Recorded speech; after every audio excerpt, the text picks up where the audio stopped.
une rampe, enfin une montée, et puis on accélère un peu quand on descend. Mais rassurez-vous, nous allons encore monter et dépasser les 500 dans quelques secondes. D'accord, donc là on est en montée, tout est normal, on a un petit peu ralenti, on va repartir.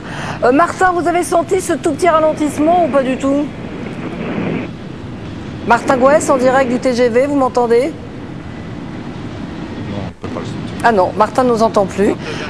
Donc en effet, il peut y avoir des variations, mais qu'on ne ressent pas quand on est dans le train. Puisqu'il y a des rampes et ça joue bien que la puissance du train soit considérable. Voilà, on a passé le 518. Donc alors là, on a dépassé le record des 1990. Là maintenant, tous les records sont déjà battus. Ouais. Il n'y a aucun train au monde n'a été aussi vite que maintenant.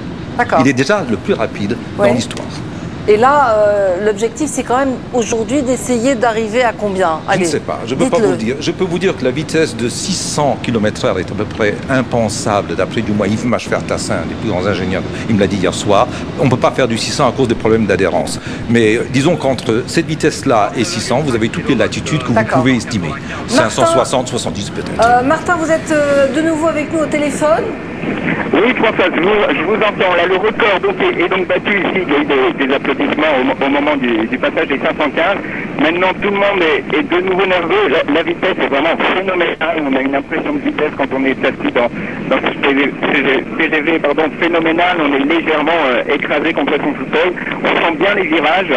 C'est vraiment très très impressionnant et la vitesse qui augmente toujours. Comme je vous disais tout à l'heure, la comparaison avec les astronautes, vraiment on n'en est pas loin, on a l'impression d'être vraiment dans une fusée. Donc vous êtes bien assis et collé au fauteuil, Martin. On a perdu Martin Gouès, mais il faut dire que cette vitesse, c'est pas évident non plus de garder. Ce n'est pas évident de garder des liaisons.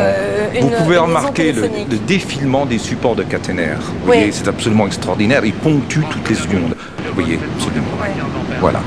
Le bruit doit être absolument infernal depuis l'extérieur. J'ai assisté au record à 515 en 90. C'était absolument assourdissant. C'est vrai. Et les cailloux du ballast volent sous les têtes. Ils sont entraînés par le vent de la course. Jean-Marie Messler, vos impressions en voyant cette progression continue? Vous croisez les doigts? Oui. Je dis jusqu'où iront-ils? Non, mais voilà, tout se passe bien. 560, nous y voilà.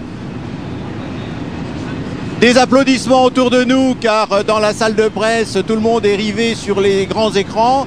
Et à chaque seuil de vitesse, voilà les applaudissements successifs. Record de 81, record de 90. Et puis le record de jeudi dernier, puisque nous avons été à 568 et des poussières. Nous voilà à 567. Jouer son va-tout. Alors c'est maintenant que tous jouent. Absolument. Soit on décide d'arrêter, soit on continue. C'est le va-tout complet. Alban Mikosi. Françoise, pardon de vous interrompre Françoise, mais le voilà au bout de la ligne droite. Effectivement, c'est pour ainsi dire une fusée sur Terre. J'imagine que vous voyez cette image extrêmement spectaculaire. Alors il passe à notre hauteur.